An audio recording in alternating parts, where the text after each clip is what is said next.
நம்முடைய கமாலியல் வேதாகம கல்லூரியினுடைய இன்னொரு விங்கு தான் இது. அது மும்பையில இருக்கு. நான் சென்னையில இருந்தா உங்களுக்கு இதை நிறைய பாடங்கள் எடுத்துக் கொண்டிருக்கிறோம்.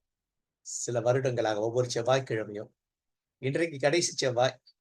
இன்றைக்கு கடைசி வகுப்பு இந்த ஆண்டுல.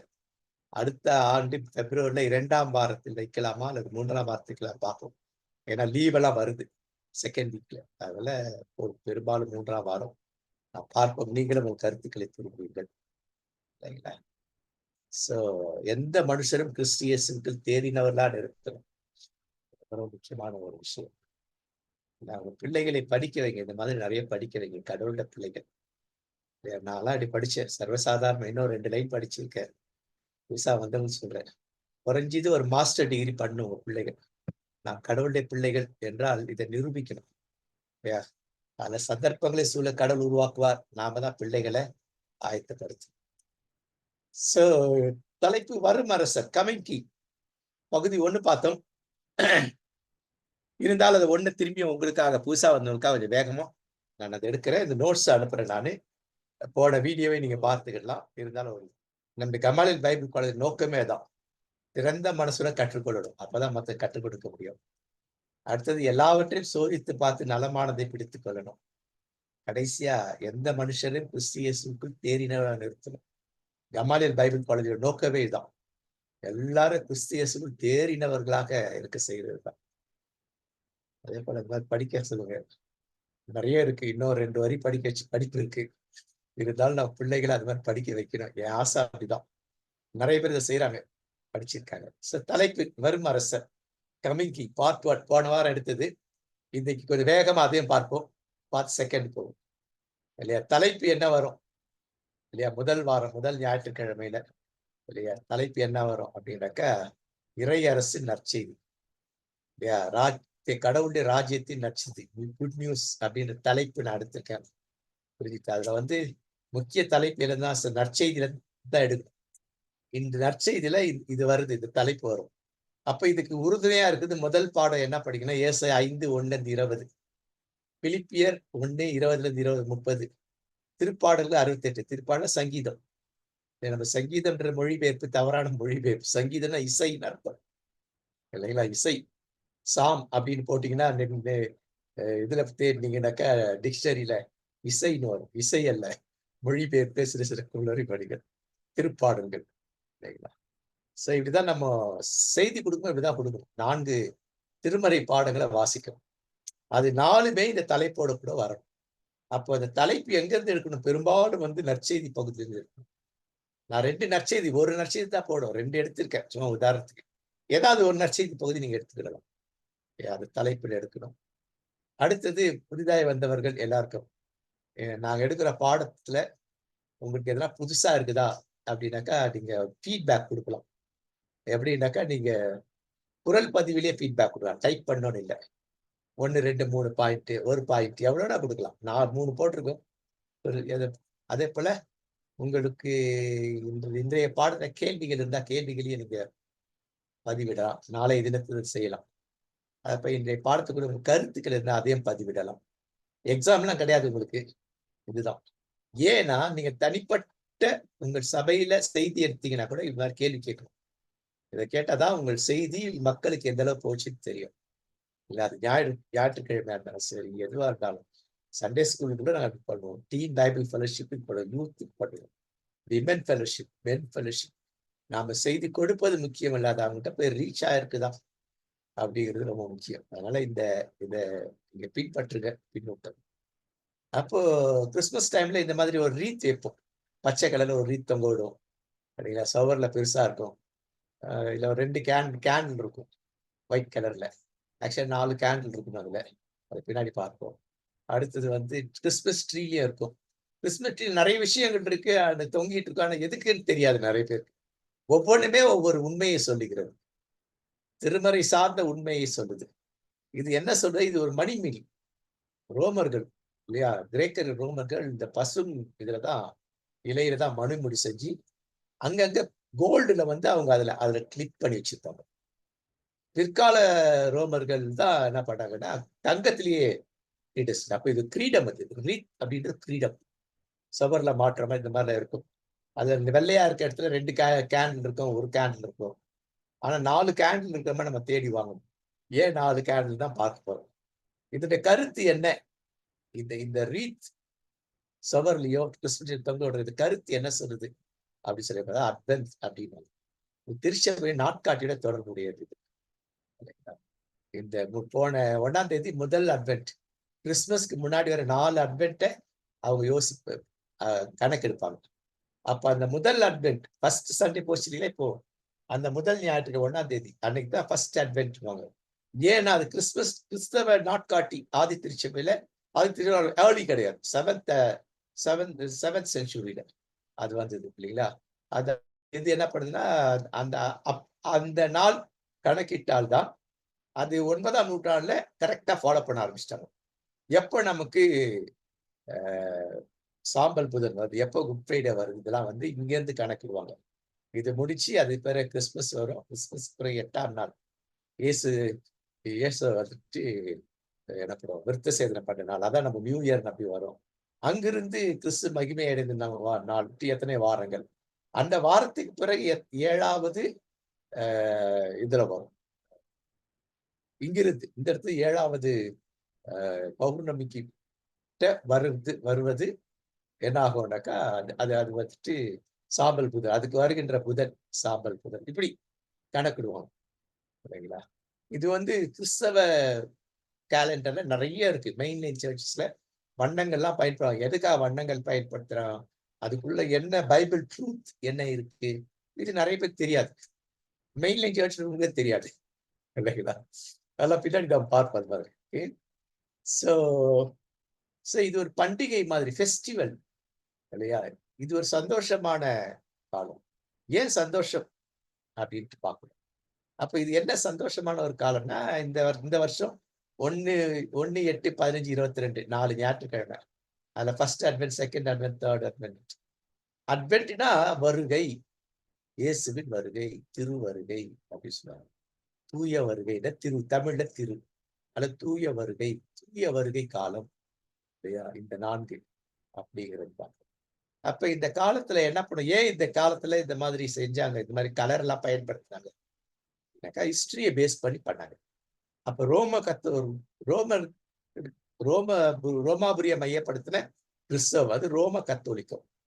ஆரம்ப கால ரோம கத்தோலிக்கம் ரொம்ப செழிப்பா இருந்தது இல்லைங்களா. அதுக்கு பேரு ரோமன் கத்தோலிக்கம், கத்தோலிக்க திருச்சபை நடக்கும் இல்ல. 7ஆம் நூற்றாண்டுக்கு பிறகு ரோம கத்தோலிக்கம்.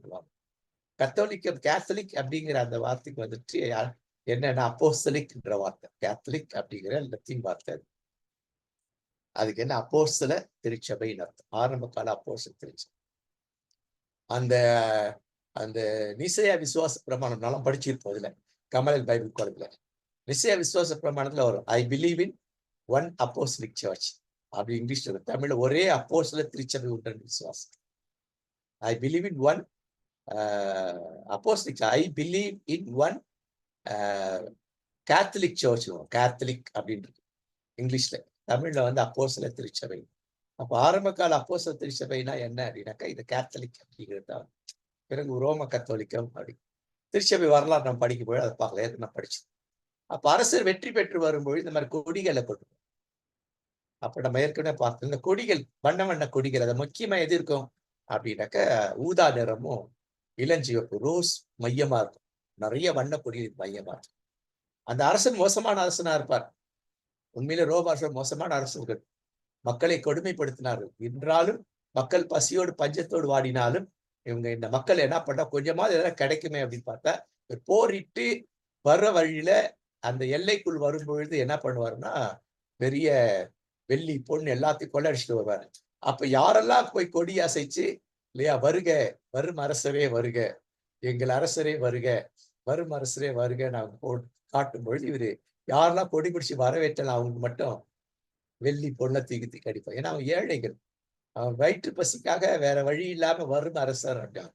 அப்ப என்ன சொன்னா, நம்முடைய வரும் அரசர் அப்படிப்பட்டவர் அல்ல, நம்முடைய வரும் அரசர் நித்தியமானவர், வித்தியாசமானவர் அப்படிங்கிற அந்த கோணத்துலதான் இந்த வண்ணங்கள், இந்த கொடிகளை பயன்படுத்துறது. இந்த வண்ணங்கள் எல்லாம் அந்த திருச்சபையில இருக்குதுதான். அப்போ இதை மையப்படுத்தி தான் அவங்க வாருமரசரே அப்படின்னு சொல்லி அவங்க பாட்டு பாடுவாங்க. ஆனா கீர்த்தனையில அதை மையப்படுத்தி கிறிஸ்தவ பாடுங்க வரவேணும் எமது அரசு அப்படின்ற அந்த பாட்டு ரொம்ப அழகான பாட்டு. அந்த பாட்டை வந்துட்டு கீர்த்தனைகள்ல அதை பாடுவாங்க அந்த பாடல். சரிங்களா? இது நோக்கம். அப்ப என்ன சொல்ல வருகிறது இல்லையா? இந்த பசும் மணி, மணிமுடினா கிரீடம். தமிழ்ல மணிமுடி இல்ல. இது ஆழமான அர்த்தம் இருக்கு. திருமறையின் அடிப்படையில இருக்கு. என்ன சொல்ல, அன்றியும் அவர் என்னை நோக்கி ஆயிற்றும் அல்பாவும் உமேகாவும். இது இது வெளிப்படுத்தல் 1ஆம் அதிகாரம் 1:13 பின்னாடி பார்க்கணும் இல்லையா? அல்பாவும் உமேகாவும் ஆதியும் அந்தமுமானவர். அப்போ வந்து வட்டமா இருக்கும் கிரீடம். வட்டத்திற்கு ஆரம்பம் இல்ல, முடிவு இல்லை. வட்டத்துக்கு எங்க ஆரம்பம் தெரியாது. அப்போ இயேசு யாருன்னா ஆரம்பமும் முடிவும் மற்றவர். அல்பா உமேகா இல்லையா? அல்பா கிரேக்க வார்த்தை. ஆலிஃப் அண்ட் டவ் அப்படிங்கிறது எபிரேய வார்த்தை. ஆலிஃப் முதல் எழுத்து, டவ் வந்து கடைசி எழுத்து. அல்பா முதல் எழுத்து கிரேக்கத்துல, இதுல தமிழ் எழுத்து இல்லையா? அப்போ அதை மையப்படுத்தான் திருவிவிலியம் இது சொல்லியிருப்பாரு. அகரமும் நகரமும் நானு தமிழ்ல. ஆவண்ணா ஆரம்பம் வந்துட்டு அக்குவரிகம் வரும் இல்லைங்களா? அங்க வந்து நான் வேற முடிக்கும். காங்காச்சானியான்னுட்டு. அப்போ அதை மொழி திருவிவிலியம் இந்த மாதிரி ஒரு வார்த்தைக்கு. அப்ப அகரமும் நானே, தொடக்கமும் நானே, முடிவும் நானே அப்படின்றார். ஏனென்றால் அவரிடத்துல நீங்க வந்தீங்கன்னா உண்மையான நீங்க பசி ஆறுவீங்க. ஆனா இந்த அரசங்கிட்ட போனீங்கன்னாக்கா இல்லையா, அவர் உண்மையானவர் அல்ல. நீங்க பசிக்கா போய் கேட்குறீங்க, திரும்பி பசி இருக்கும், தாகம் எடுக்கும். ஆனா என்னிடத்துல அது இல்லை அப்படின்னு சொல்றதுதான் இதுல இருந்து எடுக்கப்பட்டதுதான் திருச்சபை இப்படி எடுத்தது. அப்ப இந்த கருத்து என்ன அப்படின்னு சொல்லி பார்க்கும்போது வெளிப்படுத்தி 8:1 இல்லைங்களா? இது உங்களுக்கு அனுப்புவேன். நீங்களாம் சும்மா அப்படியே பாருங்க. குறிப்பெடுக்கணும்னு அவசியம் இல்லை. எடுக்கதான் எடுத்துக்கலாம் ஒன்றும் இல்லை இல்லையா? அப்ப அந்த மெயின்லைன் திருச்சபைகள்ல கத்தோலிக்க திருச்சபையில எல்லா ஏன் வட்டமா அந்த அந்த அப்பம் இருக்கு அப்படின்னாக்கா, ஆரம்பம் இல்லை முடிவும் இல்லை என்பதற்காக அந்த வட்டமாக இருக்கும். அது அது என்ன சொல்லுதுன்னா இதுதான் இல்லையா? அப்ப இந்த வட்டமான அழகான இந்த பொன்முடி, இந்த மணிமுடி இருக்கு இல்லைங்களா? இந்த மணிமுடிக்குள்ள இயேசுவினுடைய மணிமுடி இருக்கு.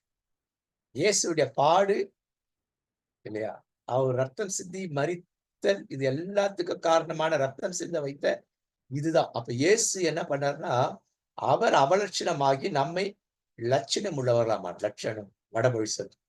அவர் அழகற்றவராகி நம்மை அழகுபடுத்துகிறார் இல்லையா? அதுதான். அப்போ நம்ம வீட்டுல அந்த ரீத் இருக்குதுனாக்கா, நீங்களும் நானும் ஒரு ரீத்.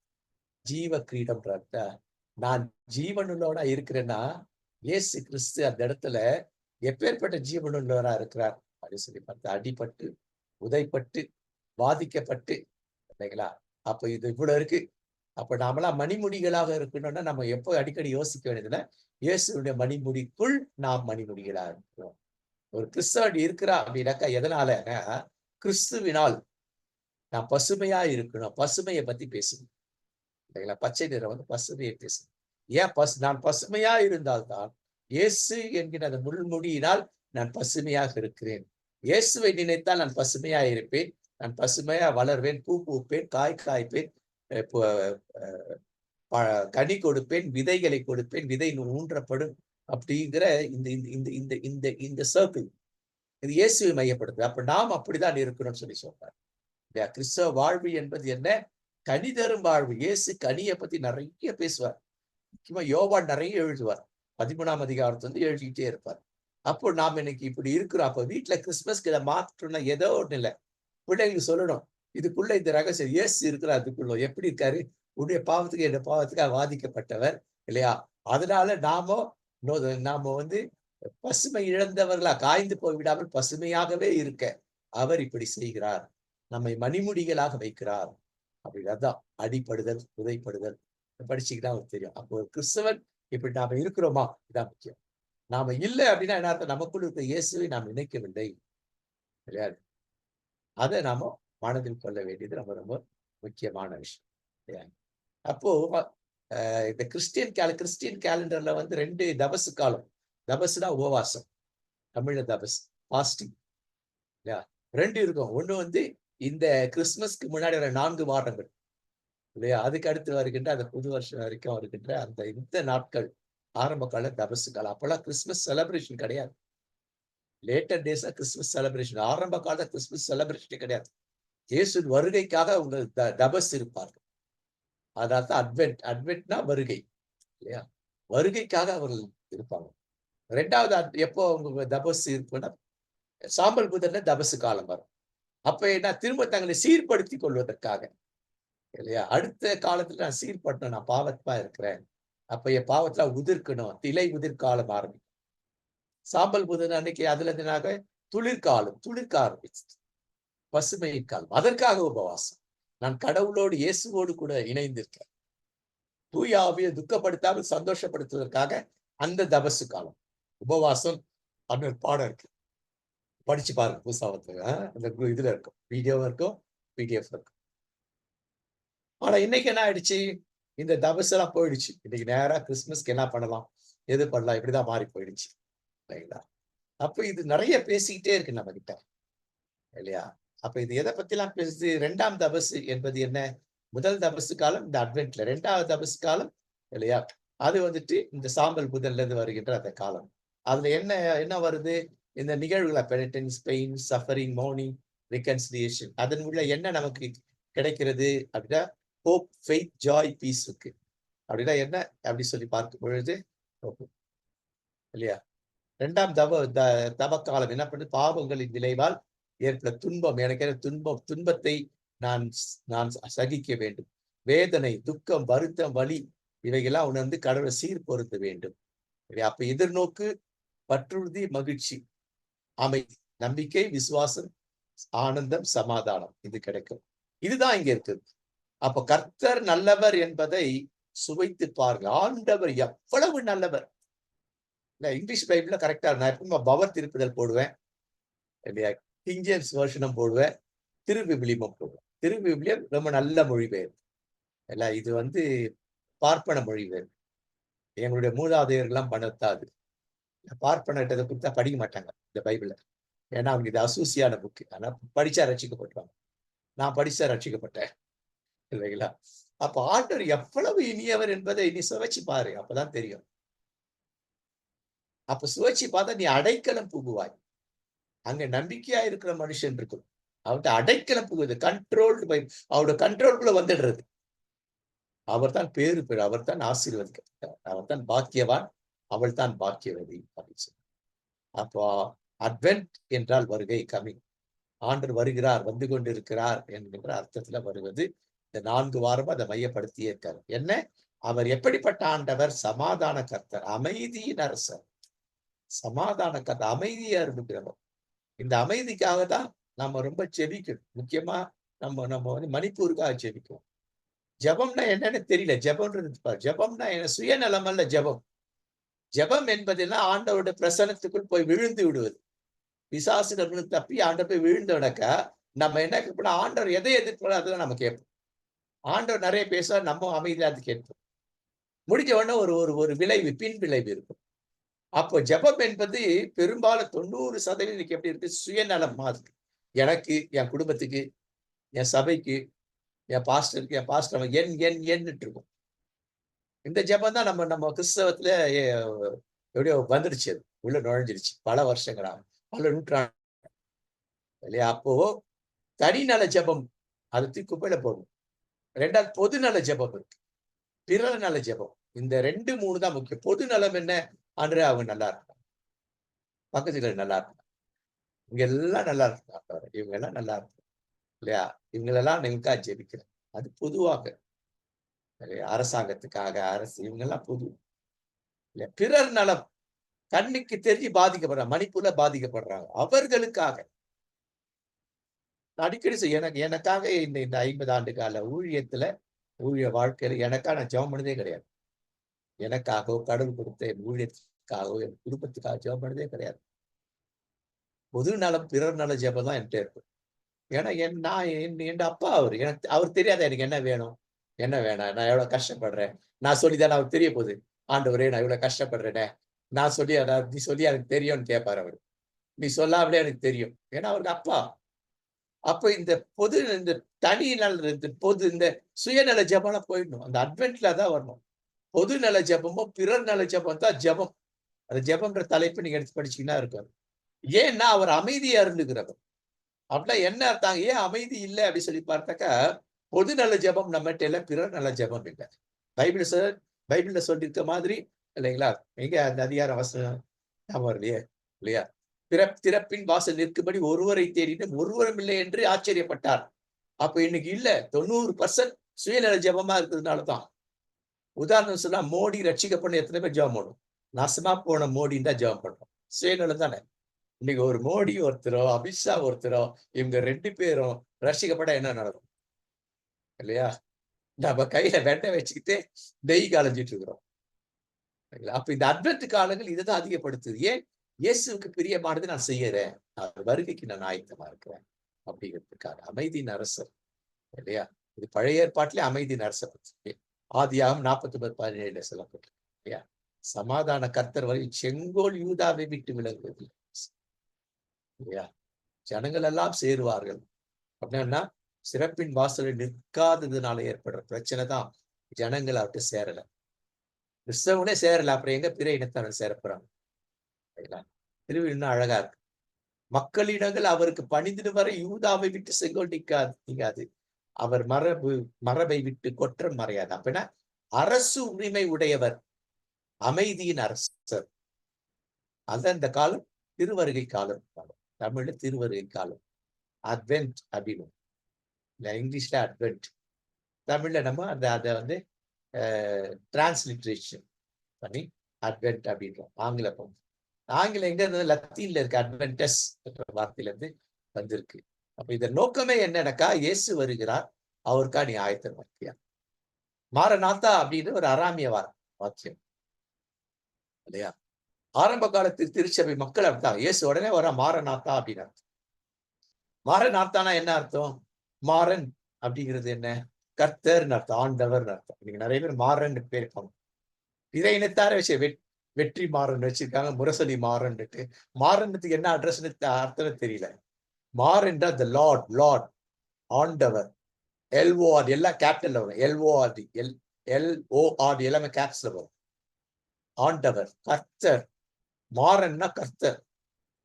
சில கிறிஸ்தவனோட பேர் வச்சிருப்பான், மணி மாறன், இல்லைங்களா? அந்த மாதிரி பேர். நாளை கூட அது மாதிரி பேர் சூஸ் பண்ணார். ஆண்டவர் ஆரத்தா அப்படின்னா வந்து கொண்டிருக்கிறார், வந்து விட்டார், வருகிறார். ஆரத்தா, ஆர்த்தர் அப்படின்னு பார்த்தீங்களா? ஆர்த்தர்னு பேரு பையன்கிறது, இல்லைங்களா? ஆர்த்தர் அப்படின்னு. ஆர்த்தர் அப்படின்னாக்கா ஆணுக்கும் பெண்ணுக்கும் வைப்பாங்க, வந்து கொண்டிருக்கிறார், இல்லையா? ஜாய்ஸ் ஆர்த்தர் வாங்க, கிறிஸ்டி ஆர்த்தர் அப்படின்ட்டு. ஆர்த்தர்னா வந்து கொண்டிருக்கிறார் அப்படின்னு. லார்ட் ஹஸ் கம் அப்படிங்கிற இந்த வார்த்தை. அப்ப இயேசு ஆயத்தமாயிட்டார், அவர் ரெடியா இருக்காரு. பட் ஏன் வரலன்னா இதான் காரணம். ஆரம்ப காலத்துல பவுல் அப்படிதான் நினைச்சாரு. பவுல் தெசலோனிக்கு எழுதின முதல் கடிதத்தை பார்க்கும்போது பார்த்தீங்கன்னா, கவலையப்படாத, சீக்கிரம் வந்துடுவார். அது தைரியமா எதை பத்தி கவலைப்படாத. கண்ணை பொடுக்குறா கவலைப்படாத, தோல் உரிக்கிறா கவலைப்படாத, இல்லைங்களா? உன் மகளுடைய வயிற்று கீறி குழந்தைக்கு வெள்ளப்பட கவலைப்படாத, குழந்தைக்கு சவர்ல அடிக்கிறானா கவலைப்படாத, இல்லையா? தோல் உரிக்கிறானா கவலைப்படாத, நெருப்புல பட கவலைப்படாத, இல்ல? இயேசு வரப்போறார். அதுக்குள்ள நீ எத்தனை பேர் சொல்ல அத்தனை பேருக்கு சொல்லி அவங்களையும் ஆயத்தமாக்கு. இயேசு ஆயத்தமாக்கு. அதுக்காக தான் அவங்க சொல்லுவாங்க, மாரநாதா, கர்த்தர் வருகிறார். அப்ப யாரெல்லாம் ஆயத்தப்படுத்தல அவங்களும் சொல்லலாம், மாரநாதா, ஆமென், மாரநாதா, கர்த்தர் வருகிறார். ஆமா, கர்த்தர் வருகிறார். இதான் மாரநாதா திருச்சபையில எவ்வளவு பேருக்கு இந்த பேர் தெரியும் தெரியல. மாரநாத்தானா என்ன அர்த்தம் அப்படின்னு சொல்லிட்டு, இதான் அர்த்தம் மாரநாத்தா. ஆரம்ப காலத்துல மாரநாத்தா அப்படின்னு ஒரு கிறிஸ்தவ, ஆமென் மாரநாத்தா அப்படின்னு. ஆமா, கர்த்தர் வருகிறார், வந்து கொண்டிருக்கிறார் அப்படின்ற அர்த்தம், இல்லையா? இதுதான் பற்றுறுதியாளர்கள், விசுவாசி. விசுவாசம் அடமழிச்சு, பற்றுறுதி, இன்னும் ஆழமான அழகான கமிஷன். பற்றிக்கொள்ளும், உறுதியாய் பற்றிக்கொண்டே பாட்டு பாடுவாங்க, இல்லையா? அப்படி சொல்லி இந்த மாரநாத்தா சொல்லி வாழ்த்துக்கிறார்கள் ஆரம்ப கால திருச்சபையில, இல்லையா? அப்ப நான் கடவுளுடைய பிள்ளைகள், கவலைப்பட வேண்டிய அவசியமே இல்லை. உன் வேலை என்ன? இயேசு சொன்ன கட்டளை, உலகமெங்கும் போய் நற்செய்தி அறிவி, ஒண்ணு. ரெண்டாவது, அவர்களை சீஷராக்கு. நீ சீஷராக்காதான் 90% கிறிஸ்டியானிட்டி ஸ்பாயில் ஆயிருக்கு. உதவாம போட்டுக்கார சீஷர் ஆக்காம ஞானஸ்நானம் கொடுக்க சீஷர் ஆக்குறது பேர் ஞானஸ்நானம். ஏன் சத்தனை சொல்றாரு, ஸ்டெப் பை ஸ்டெப் நற்செய்தி அறிவி, சீஷராக்கு, அது பேர் திருமுழுக்கு கொடு, அதே பேரை நான் கற்றுக் கொடுத்து அவங்கள திரும்பியும் போய் நற்செய்தி அறிவிக்கு. சைக்கிள் சீடத்துவம் இல்லை இல்லையா? அப்போ அதுதான் பிரச்சனை. அப்ப அதை பார்க்க ஆரம்ப கால திருச்சபையில சீடத்துவத்தை மையப்படுத்தினார்கள். முக்கியமாக இப்போ ஒரு 50-60 வருஷத்துக்கு முன்னாடி வரைக்கும் சீடத்துவம் இருந்தது. இப்ப சீடத்துவமே இல்லாம போயிடுச்சு இல்லைங்களா? அப்ப என்ன, எந்த பாடுகளுக்கு மட்டிலே மாரநாதா என்று சொன்னார். இந்த காலங்கள்ல அதுதான் மையப்படுத்துகிறார். இயேசு வருகிறார், நீ ரெடியா இருக்கியா, நீ ஆயத்தமா இருக்கியா, உன் வாழ்க்கையில இது இருக்குதா? ஒவ்வொரு வாரமும் இதை அழகாக இந்த மெயிலின் திருச்சபை சொல்லிக் கொடுப்பார்கள். அதை ஏற்றுக்கொண்டு செயல்பட எத்தனை பேர் அதான் தெரியல. உள்ளத்தின் ஆழத்திலிருந்து இருக்குதா, உடத்துல இருக்கிறதா? இயேசு சொன்ன மாதிரி. அதனால இதை எல்லாரும் செய்யணும். மெயின்லைன் சர்ச் மட்டும் செய்யணும், எல்லாருமே செய்யணும். எல்லாம் பைபிள் பேஸ்ட் எல்லாமே பண்ணும். அப்ப இயேசுவின் வருகை என்ன, அவருடைய 2ஆம் வருகை என்பது நீதி தீர்ப்பை பற்றி சொல்லுது இல்லையா? அவர் ஒவ்வொருத்தரையும் அவர் தியாகத்திற்கு வருகிறார். அதனால் நீங்கள் ஆயத்தமாகுங்கள், மற்றவர்களையும் ஆயத்தமாக்குங்கள். நீங்கள் செம்மையாயிருங்கள், மற்றவர்கள் செம்மையாக்குங்கள். செம்மைனா செழுமை, அதான் பச்சை கலர்ல கொடுத்துருக்கு இல்லையா? நீங்கள் வளருவது போல் மற்றவர்களே வளருங்கள். அப்ப இந்த அட்வென்ட் காலத்துல இதுதான் வருகையின் மணிமுடி, வருகையின் கிரீடம், அட்வென்ட் ரீத் சிம்பல். 4 வாரம் பார்த்தோம். நித்திய பசுமை, என்றென்றைக்கு பசுமையா இருக்கும். ஏனென்றால் இயேசுவை நினைக்கும் பொழுதெல்லாம், நமக்குள் இருக்கும் தூய ஆவியானவர் துக்கப்படும் பொழுதெல்லாம் அவரோடு கூட ஒன்றிணைந்து ஆவியானவரை சீர்படுத்தி ஆவியானவரை சந்தோஷப்படுத்தும் பொழுது நாம் என்ன பண்ணுவோம், பசுமையாகவே இருக்கும். இல்லைன்னா காய்ந்து போயிடும். பசுமையா இருக்குன்னா தூய ஆவியாரை எப்பொழுதுமே சந்தோஷப்படுத்திக்கிட்டே இருக்கும். நாம துக்கப்படுத்தினா கூட திரும்ப ஓடி போயிடும் இல்லைங்களா? அதான் இல்லையா? அவருடைய காம்பவுண்டுக்குள்ள எகிரி குடிச்சது பிரேயர்னா தான். காம்பவுண்ட்ல எகிரி குடிச்சாடாவா நாம் யார் என்பது நமக்கு தெரியும். பாபத்தை மறைக்கிறவர் வாழ்வடைய மாட்டார், அதை அறிக்கை செய்து விட்டு இறக்கப்படுவார். 1 யோவான் 1:7-8 அடிக்கடி அந்த வசனம் நமக்கு வரணும். அப்பதான் பசுமையா இருக்கும். அப்பதான் ஆவியானவர் நமக்கு பண்ணோம் இல்லையா? நினைவூட்டு பகுதி. அப்ப இது 4 வாரங்கள் 4 கலர்ல இருக்கும் இல்லையா? ஹோப் அப்படின்னு இருக்கும். 4 கேண்டில், 3 கேண்டில், 1வது வாரம், 2வது வாரம், 4வது வாரம் ஊதா நிறத்திலேயே இருக்கும். 3வது வாரம் பிங்க்ல இருக்கும். இப்ப நான் கூட பிங்க் கலர்ல இந்த கிளர்ஜி ஷர்ட் போட்டுட்டு இருக்கிறேன், பிங்க்ல இருக்கும். ஏன் காரணம், என்ன காரணம்? அப்போ ஒவ்வொரு வாரமும் எதை மையப்படுத்தி அவர்கள் தியானிப்பார்கள், பாஸ்டர் எப்படி செய்தி கொடுப்பார்கள். நாங்க தனி இதுவே நாங்க நடத்தினோம். எங்க இதுல நம்ம குழு நடைபெறும் ஒரு 2 நாள் ட்ரைனிங் வச்சிருக்கோம் இல்லையா? இந்த அட்வென்ட் எப்படி நம்ம பார்க்கணும். ஒவ்வொரு வாரம் கிறிஸ்துமஸ், நியூ இயர் 6 செய்திகள், 6 லெசன்ஸ், 2 நாள் ட்ரைனிங் நாங்க 3 இடத்துல எடுத்தோம். நெக்ஸ்ட் இயர் பிளான் பண்ணலாம், புதுசா வந்து பண்ணலாம், இந்த இதுக்கும் பண்ணுவோம். அப்ப முதல் வாரம் என்ன, நம்பிக்கை அல்லது எதிர்நோக்கு. ஹோப்னா நம்பிக்கை, ஹோப் நல்ல தமிழ் எதிர்நோக்கு. இயேசு வரப்போகிற எதிர்நோக்கு இருக்கு இல்லையா? அந்த எதிர்நோக்கு என்ன பண்ணும், அது பற்றுறுதியா மாறும். வரப்போகிற, நான் ரெடியா இருக்கிறேன். விசுவாசம் 2வது ஃபெய்த். அந்த விசுவாசம் இருந்தாலும் அந்த பற்றுறுதி இருந்தால் நமக்குள் மகிழ்ச்சி இருக்கும். அந்த மகிழ்ச்சி இருந்தா நமக்குள் சமாதானம், அமைதி. அப்ப இதுக்கு ஒவ்வொரு வாரமும் என்னென்ன தலைப்புல கொடுப்பாங்க இல்லையா? முதல் வாரத்துல ரோமர் 15 இருந்து இருப்பாங்க. அதுல நம்பிக்கையை பத்தி சொல்லியிருக்கோம். அடுத்தது பற்றுறுதி, விசுவாசம் பத்தி சொல்லியிருக்கோம். அடுத்தது சந்தோஷம் இல்லையா? பேரானந்தம், 4வது சமாதானம் இல்லையா? அப்போ இந்த விஷயங்கள். அப்ப நம்பிக்கை என்ன சொல்லுது? நம்பிக்கைக்கான வசனம் சகரியா 9:12 இல்லையா? நம்பிக்கையுடன் காத்திருக்கும் சிறை கைதிகளே. தமிழ் மொழி பேர் பவர் திருப்புதல்ல, அந்த வடமொழி திருப்புதல்ல வந்துட்டு நமக்கு நிறைய தெரியாது, சரியா வராது. ஏன்னா நீங்க இங்கிலீஷ் பைபிள்ல வந்துட்டு பைபிள் ஒன்று இருக்கு, ஒரு சைடு தமிழ், ஒரு சைடு இங்கிலீஷ் இருக்கு.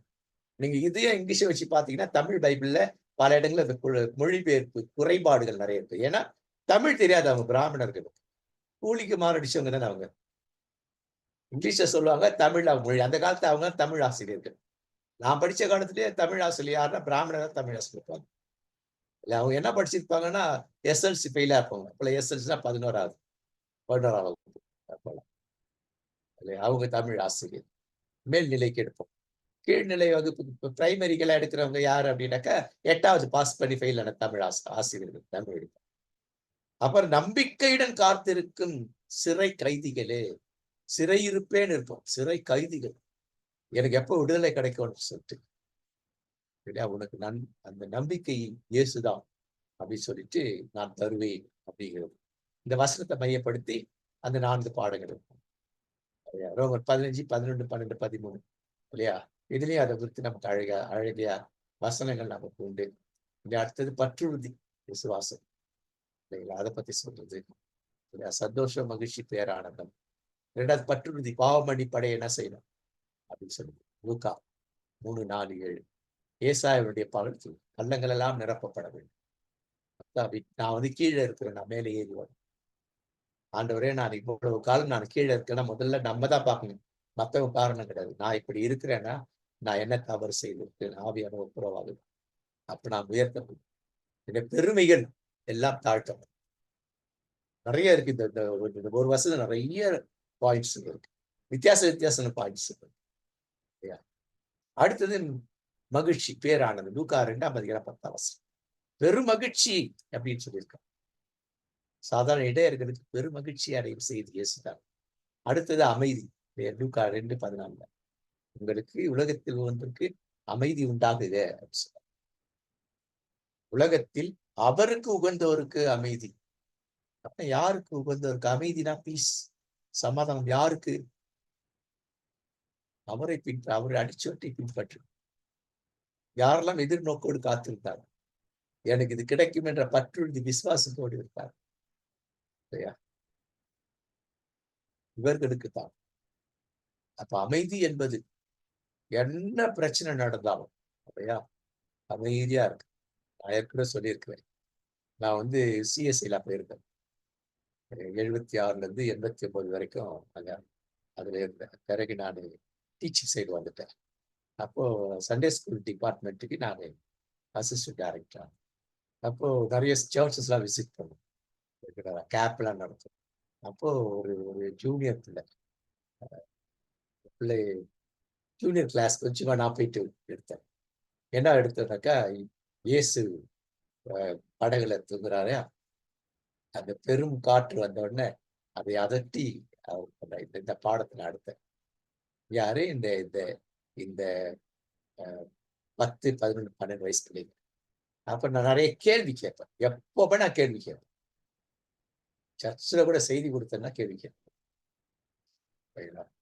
அப்ப நான் கேள்வி கேட்கிறேன். ஒருவேளை நீ அந்த கப்பல்ல நீ இருந்தினா அந்த அந்த அந்த அந்த சூழ்நிலையில நீ என்ன செய்வ அப்படின்ட்டு கேள்வி கேட்டு நிறைய பிள்ளைங்க நிறைய சொன்னாங்க. ஒரு பொண்ணு, நான் அழுதுக்குன்னு ஏசாமி ஏசாமின்னு கத்துவேன் அப்படின்ட்டு. ஒரு பிள்ளை போயிட்டு நான் அவர் தண்ணி அவர் மூஞ்சில ஊத்தி எழுப்புவேன். இல்ல அவர் மேல விழுந்து குத்துன்னு எழுப்பி வைப்பேன். நான் அழுதுனே இருப்பேன். செத்து போறேன். இன்னும் நிறைய கேள்வி வரும், பதில் வரும். கேள்வி கேட்டு பாருங்க. பிள்ளைங்க கிட்டயோ உங்க சர்ச்லயோ எங்க இருந்தாலும் எந்த நிகழ்வு சின்ன குரூப்க்கு எடுத்தீங்கன்னா கூட கேள்விகளை கேட்டு பாருங்க. எவ்வளவு விடை கிடைக்கும் பாருங்க. அந்த விடையை வச்சு இது பண்ணும். ஒரு பிள்ளை 11 வயசு பிள்ளை, ஒரு கேர்ள் ஒருத்தி. அந்த பாப்பா சொன்னா, நீ என்ன பண்ணுவப்பானா, நான் பேசாம ஏசாமி பக்கத்துல போய் அவரை கட்டி பிடிச்சி படுத்து தூங்குவேன். எவ்வளவு ஒரு அனுபவபூர்வமானது. அப்படின்னா என்ன அர்த்தம்? ஏசாமி நான் ஏன் கவலைப்படணும்? இதுதான் அமைதி இவர்களுக்கு தான். இல்லையா? அது என்ன நடந்தாலும் சரி, ஏசாமியே அமைதியா இருக்கிறாரு, நான் ஏன் கலங்கணும்? அதான் அந்த ஏசாமியே தூங்கிட்டு இருக்கிறாரு. அவர் மேல தண்ணியில அடிச்சு அவர் மேல நனைஞ்சு கூட இருக்கும். நானும் படுத்து தூங்கிக்குவேன், கட்டி பிடிச்சு தூங்கிடுவேன். புரியுதுங்களா? இந்த அனுபவங்கள் இதுதான் சொல்லுது. அவருக்கு உகந்தவருக்குன்னா இதுதான். சும்மாவே கிறிஸ்தவன் எனக்கு அமைதி வேணும், சமாதானம் வேணும், சமாதானம் கொடுங்கன்னா அது நடக்காது. இடியே இடிச்சாலும் அமைதியா இருக்கும் பார்த்தீங்களா? அது ரொம்ப முக்கியம். இந்த காலகட்டத்துல இந்த 4வது வாரம் இல்லையா? இந்த வாரம் இந்த பிங்க்ல வரும். 4வது வாரம் அமைதி கொடுத்து வரும். அப்ப இதுல அந்த விளக்கு கேண்டில்ஸ் 4 கேண்டில்ஸ் சொன்னேன் இல்லைங்களா? அந்த கேண்டில்ஸ் என்ன பார்த்து சரிங்களா? அப்போ வந்துட்டு இது வந்துட்டு டேபிள்ல வைக்கிறது. இந்த ரீத் பசுமையான ரீத் இருக்கு இல்லைங்களா? இது சுவர்ல மாட்டுறது தொங்க விடுறதெல்லாம் இருக்கும். அந்த ரீத் இருக்கும். நடுவுல 1, 2, 3 வினாடி படம் பார்க்கலாம். 4 அப்ப இது என்ன சொல்லுது? அந்த ரீத், அந்த பசும் மணிமுடி என்ன சொல்லுது? பசுமையான அந்த அந்த அந்த கிரீடம் என்ன சொல்லுது? நம்பர் 1 என்ன நித்திய பசுமை, என்றென்றைக்கும் சதா காலத்தான் நித்தியம். அல்பா ஒமேகா தான் நித்தியம். எவர் கிரீனோ, எப்பவும் பசுமை.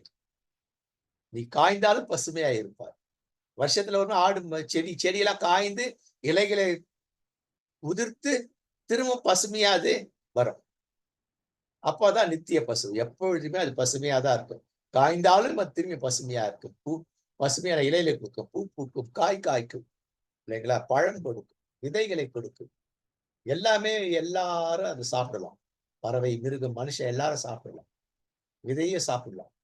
அந்த விதையை திரும்பி நட்டு வச்சேன்னா அது வளரும். அது செய்யும். இதான் சீடத்துவம்.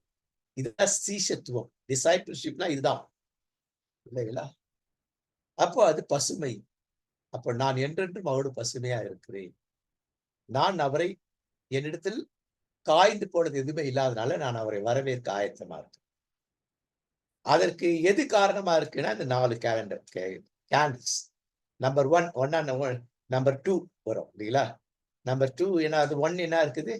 அந்த ரீத். 2வது என்ன? முதல் நம்பிக்கை, எதிர்நோக்கு, ஹோப். 2வது கேண்டில் என்ன பண்ணுது? அதுவும் வயலட் தான் இருக்கும். விசுவாசம் அல்லது பற்றுறுதி, ஃபெய்த். 3வது பிங்க் கலர்ல வரும். சந்தோஷம், மகிழ்ச்சி, தமிழ பேரானந்தம். 4வது பீஸ், சமாதானம். அப்ப நம்ம கிறிஸ்துமஸ் சீசன்ல மட்டும்தான் அதை மாட்டி வைக்கிறோம். அது காலம் முழுக்க இருக்கணும். நமக்கு காலம் முழுக்க அந்த ரீதி இருந்துட்டே இருக்கும். இல்ல பாப்பா புதுசா வச்சுக்கலாம். அதை நமக்கு சொல்லி கொடுத்துட்டே இருக்கணும். நான் இதை பசுமையா இருப்பதற்கு காரணம், என் வாழ்விலே நம்பிக்கை இருப்பதற்கு, விசுவாசம் இருப்பதற்கு, சந்தோஷம் இருப்பதற்கு, சமாதானம் இருப்பதற்கு இது காரணம். அதை பார்க்கும்போதெல்லாம் இருக்கும். ட்ரெடிஷன்னா இதான். பயன்படும் ட்ரெடிஷன், பயன்படாத ட்ரெடிஷன் இல்லை. ட்ரெடிஷன் வந்து பயன்படணும், உள்ளத்திலிருந்து வருவது. ட்ரெடிஷன் உள்ளத்துல இருக்கும். ட்ரெடிஷன் உதட்டுல இருக்கக்கூடாது, இல்லைங்களா? பாரம்பரியங்கள் உள்ளத்திலிருந்து வரணும். உதட்டிலிருந்து வர பாரம்பரியம் வேஸ்ட். இதை மையப்படுத்துவது. அப்ப ஒவ்வொரு கேண்டில் என்ன பண்ணுது? ஒவ்வொரு 1000 வருஷத்தை குறிப்பதாக ஆரம்ப கால திருச்சபை மக்கள் இது என்ன ஆரம்ப காலத்து என்ன 1000 வருஷம்? ஆதாம்ல இருந்துட்டு நோவா வரைக்கும் 1000 வருஷம் ஆகும். நோவால இருந்துட்டு ஆபிரகாம் வரைக்கும் 1000 வருஷம். ஆபிரகாம்ல இருந்து தாவீது வரைக்கும் 1000 வருஷம். தாவீதுல இருந்துட்டு இயேசு வரைக்கும் 1000 வருஷம். இயேசுல இருந்து இன்னைக்கு 2000க்கு அதிகமான வருஷம். இந்த முதல் கேண்டில் காலத்தை யாரெல்லாம் அந்த 4 விஷயத்தில் இருந்தார்கள், அதை நம்ம பார்க்கணும். அது சொல்லணும். ஏதாவது ஒரு கேரக்டர் எடுக்கணும், இல்லைங்களா? யார் இப்படி இருந்தார்கள்? இதுல அடுத்த 1000 வருஷத்துல இருந்த கேரக்டர்ஸ், பைபிள் கேரக்டர்ஸ், யாருக்கு அது இருந்தது? யாருக்கு எதிர்நோக்கு இருந்தது? நம்பிக்கை. யார் விசுவாசித்தார்? யார் இது பண்ணாங்க? யாருக்கு அமைதி அமைதி? அப்ப இன்னைக்கு நாம என்ன பண்றோம்? அதுல செலக்டிவா சில கேரக்டர் இருக்கணும். ஆனா இந்த 2000 வருஷத்துல அந்த கேரக்டருக்குள்ள நான் இருக்கிறேன். நான் இல்லை என்று சொன்னால் எனக்குள் வசிக்கும் தூய ஆவியார் என்ன துக்கப்படுத்து. அப்ப நம்ம இதுதான் 4வது கேண்டில். 5வது ஒரு கேண்டில், அதான் கிரைஸ்ட் கேண்டில் பின்னாடி வரும். இந்த மேல ஒயிட்ல இருக்குல்ல, உலகத்திற்கு நீங்கள் வெளிச்சமா இருங்கள், நான் வெளிச்சமா இருக்கேன். வெளிச்சம் எங்க இருக்கணும்னாக்கா டேபிள் அடியில இல்ல, உயரத்துல. டேபிளுக்கு மேல உயரத்துல எல்லாருக்கும் வெளிச்சம் கொடுக்க யார் கிடைக்காம. அப்ப இந்த அட்வென்ட்டுக்கு எது மைய வசனமா இருக்கும் அப்படின்னு பார்த்தாக்கா 1ஆம் திருப்பாடல் தான். அப்ப இந்த 1ஆம் திருப்பாடல் என்ன சொல்லுது அப்படி சொல்லிட்டு நமக்கு எல்லாருமே தெரியும். அதுல மைய கருத்து நிறைய பேர் தெரியாது. நற்பேறு பெற்றோர் யார்? பொல்லார் வழி செய்யலாம், இதெல்லாம் சொல்லிட்டு அப்ப இதனுடைய 1ஆம் சங்கீத 1ஆம் திருப்பாடல் அதுல 1லிருந்து 3 வசனம் என்ன சொல்லுதுன்னா 2 விஷயத்த சொல்லுது. அது எதிர்பார்த்து சொல்லு, நம்பிக்கையை பத்தி பேசுது. அடுத்தது பற்றுறுதி, விசுவாசத்தை பத்தி பேசுது. அடுத்தது அது சந்தோஷத்தை பத்தி பேசுது. அது சமாதானத்தை பத்தி பேசுது. எப்படி பேசுதுனாக்கா அங்கே நடப்பட்ட அது என்ன பண்ணுது அப்படின்றது அவுட்கம். இதான் இதனுடைய அவுட்கம் எதுலையுமே ஒரு அவுட் எண்ட் ரிசல்ட் இருக்கும், விளைவு இருக்கும். என்ன விளைவுனாக்க அந்த செடி என்ன பண்றது, அது பெற்றுக்கொள்கிறது, தண்ணீரை பெற்றுக்கொள்கிறது, சூரிய வெளிச்சத்தை பெற்றுக்கொள்கிறது, மென்னூரை பெற்றுக்கொள்கிறது. அடுத்து இட் க்ரோஸ், வளருது. இதை பெற்றுக்கொண்டா எப்படி வந்து பசுமையாய் வளர்கிறது. அடுத்தது என்ன பண்ணுதுனாக்கா பசுமையா வளர்ந்து இட் கிவ்ஸ். இப்ப நாம இப்படி இருக்கிறோமா? இயேசு இதான் சொல்றார், கனிதார்கள். நாம் பெற்றுக்கொண்டு இருக்கிறோமா? இயேசுவை பெற்றுக்கொண்டிருக்கிறோம், இயேசுவை உள்வாங்கி இருக்கிறோம். இரண்டாவது தூய ஆவியின் ஒத்தாசையோடு கூட இயேசுவையும் தந்தையாகிய கடவுளையும் இல்லையா உள்வாங்கி கொண்டு நாம் வளர்கிறோமா? மூன்றாவது நாம் மற்றவர்கள் கொடுக்கிறோமா? உலகமெங்கு போய் நற்செய்தி அறிவித்து கொடுத்தல், சீடராக்குங்கள் கொடுத்தல், திருமுழுக்கு கொடுங்கள் கொடுத்தல். நான் கற்றுக் கொடுத்தா கற்றுக் கொடுத்து அவங்களே திருப்பி அனுப்புவோம். இதெல்லாம் கிவ்ஸ். 3 G இருக்கு இதுல, இந்த 1ஆம் திருப்பாடல்ல. Get, grow, give. இந்த காலத்துல இதுதான் மையப்படுத்தும். ஏன்னா இது முடிக்க உடனே பச்சை கலர்ல வரும் திருச்சபைகள்ல, கிரீன் கலர்ல வரும் பிற்காலத்துல. அது பின்னாடி நான் பார்த்தோம், லிட்டர்ஜிக்கல்ஸ் சப்ஜெக்ட்ல பார்த்தோம். சரிங்களா? அப்போ பவுல் அடிகளார் சொல்றார் இது என்ன அப்படின்னு சொல்லிட்டு, என்ன சொல்றார் அப்படின்னு சொல்லி பார்க்கும் பொழுது, ஆகையால் நீ கர்த்தராகிய இயேசு கிறிஸ்துவை ஏற்றுக்கொண்டபடியே. அப்ப சரியா யார் ஏற்றுக்கொள்வார்கள்? யார் ஏற்றுக்கொள்வார்கள்? இயேசு சொன்ன கட்டளை, இந்த 4 காரியங்கள். மத்தேயு 28, 18, 19, 20 இதான் மையம், பேஸ். உலகமெங்கு போய் நற்செய்தி அறிவித்தால் ஏற்றுக்கொள்ளும். சீடரானால் ஏற்றுக்கொள்ளுவோம், திருமுழுக்கு கொண்டால் ஏற்றுக்கொள்ளும். திருமுழுக்குல என்ன 3 வாக்குறுதி என்ன கொடுக்கணும்? நிறைய பேர் செய்யாத ஒரு வாக்குறுதி. அந்த வாக்கு கொடுத்துதான் திருமுழுக்கே பெறணும். Accepting the authority of Jesus. இயேசுவின் அதிகாரத்தை ஏற்றுக்கொள்ள, பிசாசின் அதிகாரத்தை விட்டு ஒழித்து விட்டு இயேசுவின் அதிகாரத்தை ஏற்றுக்கொள்கிறேன். Observing the commandment of Jesus. இயேசு கிறிஸ்துடைய கட்டளைகள் எல்லாவற்றையும் உள்வாங்கிக் கொண்டு செயல்பட. Observing the commandment of Jesus Christ and act according to that. அதன்படி நான் வாழ்வேன். அப்படின்னா என்ன? வார்த்தையை வாழ்வாக்குதல், வசனத்தை வாழ்வாக்கு. மூன்றாவது தான் being the presence of Jesus. இயேசு கிறிஸ்து பிரசன்னத்துக்குள் இருப்பேன்.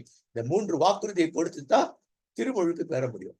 அப்போ அவரு சீடரா மாறினாதான் இந்த வாக்குறுதி என்னன்னு புரியும். இல்லைனாக்கா எடுத்தோட கையை தூக்கிட்டு போய் பிதாக்கும் போயிட்டு ஒரு முழுகுற பத்தியில அதுல ஒண்ணும் பிரயோஜனம் கிடையாது.